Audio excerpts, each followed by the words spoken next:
कारण साफ था।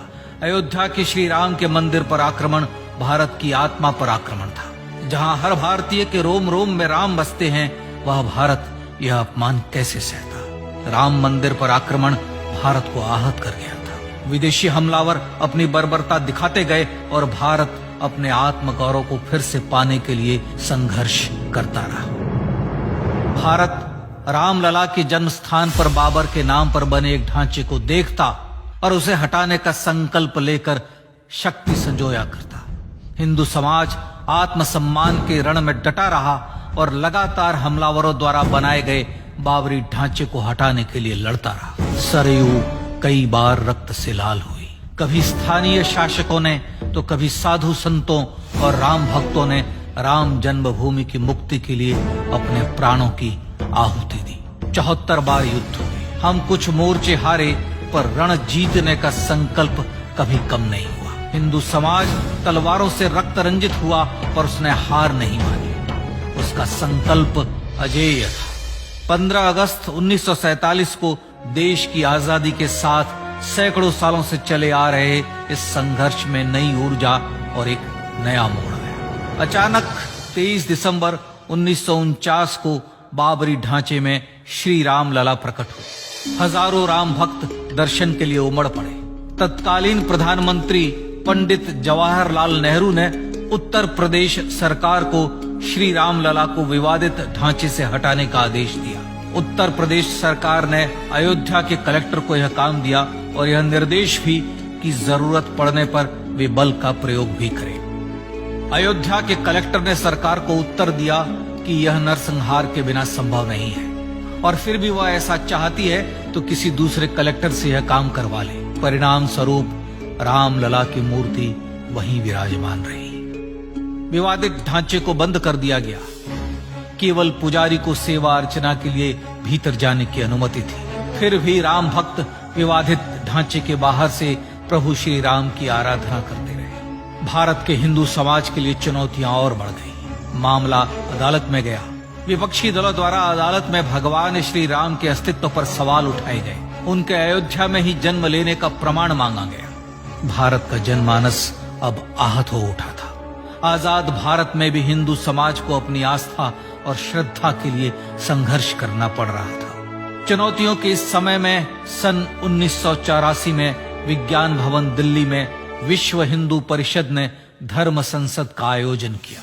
इस संसद में देश भर के संतों ने राम जन्मभूमि की मुक्ति के लिए आह्वान किया और राम जन्मभूमि मुक्ति यज्ञ समिति का गठन किया। धर्म संसद ने राम जन्मभूमि की मुक्ति और वहां भगवान श्री राम के भव्य मंदिर बनाने के भारत के जनमानस के संकल्प को फिर से दोहराया। विश्व हिंदू परिषद के नेतृत्व में मंदिर निर्माण के लिए पूरे देश में अभूतपूर्व आंदोलन की शुरुआत हुई। श्री राम जन्मस्थली मुक्ति यज्ञ समिति के साथ देश भर में राम जानकी की रथ यात्राएं निकली। राम लीलाओं में राम कथा के माध्यम से भारत का आम जन फिर से जुटा। अब सबके मन में एक ही प्रण था, एक ही लक्ष्य था। अयोध्या में जन्मभूमि पर भगवान श्री राम के भव्य मंदिर का निर्माण। सन 1989 में विश्व हिंदू परिषद द्वारा गांव-गांव से रामशिला पूजन करके अयोध्या भेजी गई। 2,75,000 गांवों से रामशिलाएं अयोध्या पहुंची। भव्य राम मंदिर के शिलान्यास का निर्णय हुआ। पूज्य संत महात्माओं और हिंदू समाज के अन्य प्रमुख नेताओं के निर्णय के अनुसार अनुसूचित जाति के प्रमुख नेता श्री कामेश्वर चौपाल ने 9 नवंबर 1989 को मंदिर निर्माण का पहला पत्थर रखा। राम जन्मभूमि पर मंदिर निर्माण के लक्ष्य की पूर्ति के लिए सन 1990 में सोमनाथ से अयोध्या के लिए श्री लाल कृष्ण आडवाणी ने रथ यात्रा की शुरुआत की। देश में जन भावनाओं का ज्वार उमड़ने लगा। श्री लाल कृष्ण आडवाणी के रथ यात्रा के साथ साथ मंदिर के लिए जन समर्थन बढ़ने लगा और छद्म सेकुलरवाद बेनकाब होने लगा। इस जन आंदोलन को रोकने की तमाम कोशिशें हुई, पर सब व्यर्थ हुई। विश्व हिंदू परिषद ने देशवासियों से अयोध्या में जन्मभूमि पर मंदिर निर्माण के लिए 30 अक्टूबर और 1 नवंबर 1990 को कार सेवा का आह्वान किया। परिणाम स्वरूप लाखों राम भक्त कार सेवा के लिए देश के कोने कोने से अयोध्या आए। इससे देश की एकात्मता का विराट दर्शन हुआ। कार सेवकों को रोकने के लिए उत्तर प्रदेश के तत्कालीन मुख्यमंत्री श्री मुलायम सिंह यादव ने अयोध्या में परिंदे को भी पर न मारने देने की घोषणा की। स्थितियां गंभीर हो गई। अयोध्या से 200 किलोमीटर दूर रेलगाड़ियां रोक दी गई। अयोध्या युद्ध भूमि बना दी गई। मार्ग बंद, रेल बंद, चप्पे चप्पे पर पुलिस। अयोध्या सैनिक छावनी में बदल गई। राम नाम पर ऐसी पाबंदी कि अर्थी ले जा रहे लोगों तक को रोका गया, क्योंकि वे राम नाम सत्य कह रहे थे। लेकिन सैकड़ों किलोमीटर की यात्रा कर कार सेवक अयोध्या पहुंचने लगे। राम के गीत गाते, होठों पर हंसी और पांव में छाले लिए राम काज के लिए राम भक्त देश विदेश से अयोध्या पहुंच ही गए। कार सेवकों पर गोलियां चली। अनेक कार सेवक शहीद हुए। आजाद भारत में जन्मभूमि पर राम मंदिर के लिए कार सेवकों ने फिर एक बार अपना बलिदान दिया, पर कार सेवकों ने विवादित ढांचे पर भगवा फहरा ही दिया और इस तरह कार सेवा सफल हुई। श्री राम जन्मभूमि आंदोलन ने भारत की सुप्त आत्मा को झकझोर कर जगा दिया। विश्व हिंदू परिषद ने फिर एक बार 6 दिसंबर 1992 को कार सेवा का आह्वान किया। राम भक्तों को कार सेवा करने देने के लिए अदालत में प्रार्थना की गई, पर अदालत ने कोई निर्णय नहीं दिया। परिणाम स्वरूप बौद्ध, जैन, सिख, स्वामीनारायण संप्रदाय, गायत्री परिवार, हर पंथ मत विचार के हिंदू एकत्र हो गए। छूत अछूत का भेद मिटा, जाति की पहचान मिटी। हम सब हिंदू, हम सब सिंधु बन गए। राम सिंधु में ज्वार उठा और देखते ही देखते 6 दिसंबर 1992 को श्री राम जन्मभूमि से बाबरी ढांचा सदा के लिए हट गया।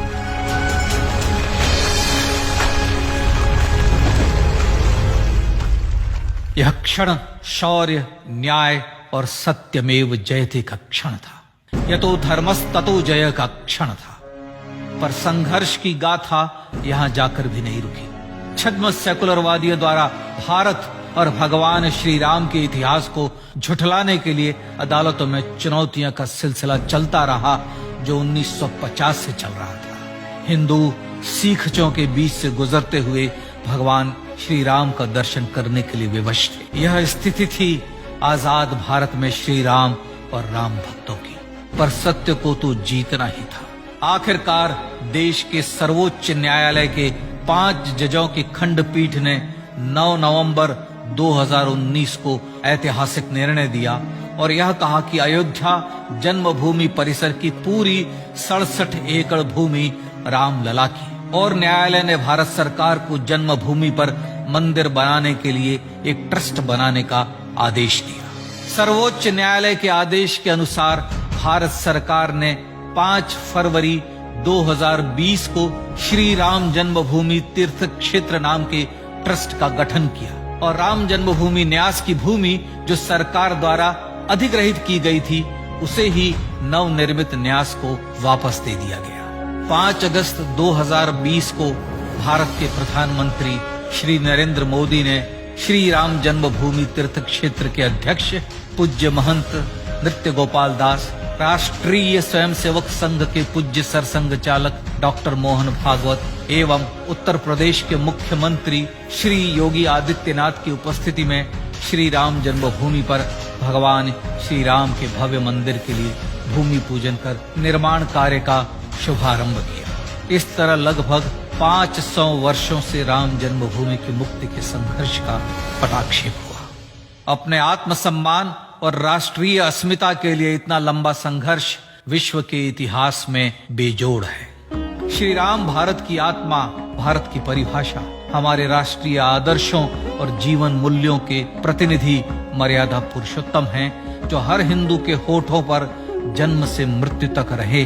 बस यही हर हृदय में प्रार्थना होती है। राम भारतीय राष्ट्रीय स्वाभिमान और आसेतु हिमालय से समुद्र पर्यंत तक जन जन को एकात्मता के बंधन में बांधने वाले रक्षा सूत्र है। अयोध्या स्थित श्री राम जन्मभूमि पर बाबर का हमला वास्तव में भारत के स्वाभिमान और राष्ट्रीयता पर हमला था। प्रधानमंत्री श्री नरेंद्र मोदी द्वारा श्री राम जन्मभूमि पर राम मंदिर का पुनः निर्माण न केवल बाबरी मानसिकता का पराभव है, बल्कि संपन्न, सुखी, सुसंस्कृत, सर्वशक्ति संपन्न स्वराष्ट्र का सूर्योदय भी है। यह उस राम राज्य की दिशा में वह कदम है जिसकी अभिलाषा राजेंद्र चोल, कृष्णदेव राय, छत्रपति शिवाजी महाराज से लेकर महात्मा गांधी तक ने की थी।